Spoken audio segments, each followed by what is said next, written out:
নমস্কার, আমি শুক্লা। আপনারা দেখছেন আমার ছোট্ট ছাদ বাগান। আমার ছোট্ট ছাদ বাগানে সবাইকে স্বাগত।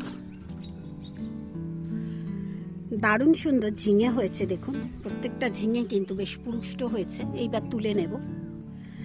ওপরেও আরো ছোট ছোট ঝিঙে আছে, এখান থেকে দেখা যাচ্ছে না। দারুণ সুন্দর ঝিঙে হয়েছে। শুধু এই গাছে হয়েছে তা নয়, চলুন আরেকটি গাছেও দেখাই। চলুন,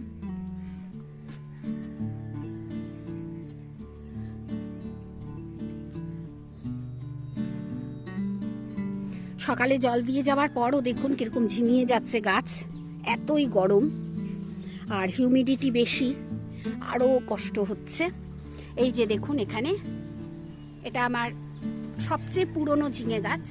এই দেখুন ঝিঙে হচ্ছে, আর এই বড় বড় ঝিঙেগুলো আমি আজকে তুলে নেব বিকেলবেলা। আর এখানেও আছে, এখানেও অনেকগুলো ঝিঙে ধরেছে আর কি। এখানটায় এরকম খুঁজতে হয় ঝিঙে। এই যে দেখুন এরকম খুঁজতে হয়, অনেক ঝিঙে ধরেছে। ওই যে দেখুন ওখানে হয়েছে। গাছ যেমন আমার সবুজ আছে, তেমনি ফসলও দিচ্ছে, শুধুমাত্র তরল সারের জন্য। এবং এই যে দুপুরবেলা, একদম দুপুরবেলা, এখন 3:30 বাজে, এই 3:30-র সময় আমি কিন্তু গাছে সেই সার জল তৈরি করে রেখেছিলাম, সেই সার জলটাই দিয়েছি। এই যে এখন ফাঁকা, দেখুন এই যে ফাঁকা, এই এক্ষুনি দিয়েছি, আবার দিয়েছি আর কি। সকালে দিয়েছি, আবার দিয়েছি। এত গরম আর গাছগুলো এত ঝিমিয়ে যাচ্ছে খুব তাড়াতাড়ি। দেখুন কি সুন্দর বেগুন হয়েছে, এই দেখুন সুন্দর বেগুন হচ্ছে, সবকিছু সবজি হচ্ছে শুধুমাত্র এই তরল সারে। আর তো আমি কিচ্ছু ব্যবহার করি না। আর ঝিঙে তো দেখে মন ভরে যাবে। সত্যি কথা বলতে, ঝিঙে যে এত সুন্দর হবে আমি নিজেও ভাবতে পারিনি। আপনাদের এরপরে আমি দেখাবো যে এবার আমি যে বীজ নিয়ে এসেছি, এইসব বীজ তো আমি লোকাল দোকান থেকে কিনেছিলাম। এবার যে বীজ নিয়ে এসেছি সেই বীজটা নিয়েও দেখাবো। ভিডিওটা পরের দিন আমি দেব। আর আজকে যে কথাগুলো নিয়ে আমি আপনাদের সঙ্গে আলোচনা করতে এলাম, সেটা হচ্ছে এই যে লঙ্কা গাছ। গতকালের ভিডিওতে আপনারা পেয়েছেন লঙ্কা গাছ খুব তাড়াতাড়ি ঝাঁকড়া করবেন কিভাবে, খুব কম সময় কিভাবে ঝাঁকড়া করবেন। যত ঝাঁকড়া করবেন তত কিন্তু ব্রাঞ্চ বেরোবে, আর এই ব্রাঞ্চে তত ফুল আসবে, আর আপনারা লঙ্কা পাবেন বেশি বেশি। আমি ওই জন্যে বলেছিলাম খুব কম সময় অনেক বেশি ফলন পেতে গাছটাকে কি করবেন, ছোট গাছকে, ছোট্ট যখন 8 ইঞ্চির গাছটা হবে, নতুন গাছ, তখন কি করবেন। অনেকে আমাকে প্রশ্ন করেছেন যে গাছে ফুল আসছে, ফল ধরছে না। এটা শুধুমাত্র যে বন্ধু, সবুজ বন্ধু আমাকে প্রশ্ন করেছেন, কমেন্ট করেছেন, আমি বলবো প্রত্যেকের প্রবলেম হচ্ছে এখন এই জিনিসটা। দেখুন আমারও কিন্তু লঙ্কা গাছে প্রচুর ফুল এসেছে, প্রচুর, কিন্তু সেইভাবে লঙ্কা ধরেনি। এই এখন ধরছে, এই যে দেখুন এখন ধরছে, এই যে গাছটায় এখন ধরছে, সব ডালে ডালে এবার লঙ্কা ধরছে। এবার কিন্তু লঙ্কা ধরবে। ধৈর্য তো রাখতেই হবে, আর তরল সারের ব্যবহার লাগবে, তরল সার দিন। আর একটা জিনিস বলবো, আর এক বন্ধু বলেছেন রেমেলের সময়, যে রেমেল ঝড়টা এসেছিল, রিমেল বলুন আর রেমেল বলুন, এই ঝড়টার সময় গাছটি, লঙ্কা গাছটি প্রচুর জলে স্নান করেছে এবং সঙ্গে সঙ্গে পাতা কুঁকড়ে গেছে। হতেই পারে গোড়ায় যদি বৃষ্টির বেশি জল পড়ে কিংবা লঙ্কা গাছে বেশি সার পড়ে, তাহলে কিন্তু পাতা কুঁকড়ে যায়। যেটা আমার ক্ষেত্রে হয়, আমি সেটাই বলবো। পাতা কুঁকড়ে প্রত্যেক বাগানির গাছে যাবে। যদি একটু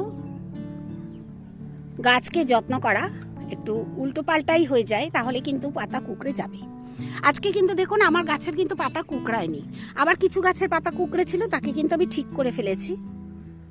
আপনারা পাতা কুঁকড়ে গেলে, এই যে মাথাটা পাতা কুঁকড়ে গেলে পাতাগুলো টেনে টেনে ছিঁড়ে দিন। এই যে পাতাগুলো, আজকে আমি ভালো পাতাই ছিঁড়ে দেখাচ্ছি, এরকম পাতাগুলো কেটে কেটে ফেলে দিন। ফেলে দিয়ে গাছ ন্যাড়া হয়ে যাবে। তার উপরে কাঠের ছাই, ঘুঁটের ছাই, যে কোনো ছাই, তুষের ছাই, যে কোনো ছাই এই লঙ্কা গাছের ওপর মাথা দিয়ে ছিটিয়ে দিন। প্রথমে লঙ্কা গাছ স্নান করাবেন, স্নান করিয়ে ছিটিয়ে দেবেন ছাই। সেই দিনটা পুরো দিনটা থাকবে। তারপরের দিন গাছটিকে সুন্দর করে স্নান করিয়ে ধুয়ে দিন। দেখবেন তো সবুজ বন্ধু আপনার গাছ কেমন থাকে। ছাই কিন্তু গাছে ব্যবহার করতেই হবে লঙ্কা গাছে। আমি দেখেছি ছাই দিলে গাছ সুন্দর হয়, সুন্দর হয়, সতেজ হয়, এরকম ফুল আসবে, লঙ্কা ধরবে, এগুলো হবেই হবে। আপনারা দিয়ে দেখুন। আজকে দুটি প্রশ্ন আমার গতকালের ভিডিওতে এসেছিল, সেই দুটি প্রশ্নের উত্তরটা দেবার জন্যই আজকের ভিডিওটা আমি অনেক দেরিতে শুরু করেছি। এত গরম পড়েছে, কিচ্ছু করা যাচ্ছে না। ছাদে আমি এখন এসেছি। আমার যে ছোট ছাদটা, মানে প্রথম যে ছাদটা, 3 তলার ছাদ, এই 3 তলার ছাদে এখন রোদটা কম পড়ছে। এই পর্যন্ত রোদ এসেছে, এখন এইখান দিয়ে রোদটা রয়েছে। আর ছাদে দেখুন এই ধারে আর রোদ নেই, তাই আমি এসেছি এবং একটু হাওয়া দিচ্ছে, এখন ওই জন্য ভিডিওটা করছি। আপনারা, আমি যেটা বললাম, গাছটাকে একটু ধোবেন, ধুয়ে যে কোনো ছাই একটু ছিটিয়ে দেবেন, একদিন রাখবেন, দ্বিতীয় দিন স্নান করিয়ে দেবেন। সম্পূর্ণ গাছটিকে স্নান করাবেন, ছাই ধুয়ে দেবেন, দেখবেন তো আপনার গাছ কেমন হয়। আর পাতা কেটে ফেলে দেবেন। আর একটা কাজ করতে পারেন, আপনার গাছ যদি, যেমন আমার কিন্তু নাড়ানোর জায়গা নেই, কারণ আমি ক্রেটে করেছি। একটা ক্রেট তোলা খুব মুশকিল, এত বড় একটা ক্রেট, এই যে দেখুন নড়ছে না, নাড়ানো আমার পক্ষে সম্ভব নয় এই ক্রেট। আপনারা যদি টবে গাছ রাখেন কিংবা গ্রো ব্যাগে, আপনারা করবেন কি, যদি গাছটা খুব রোদ্দুরে থাকে ছায়ায় এনে রাখুন, আর যদি গাছটা ছায়ায় থাকে তাহলে রোদ্দুরে এনে রাখুন। দেখুন তো আপনার গাছ কেমন থাকে।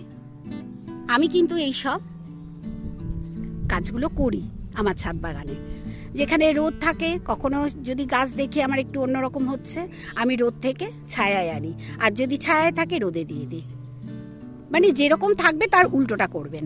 দেখুন আপনার গাছ কতটা সুন্দর থাকবে।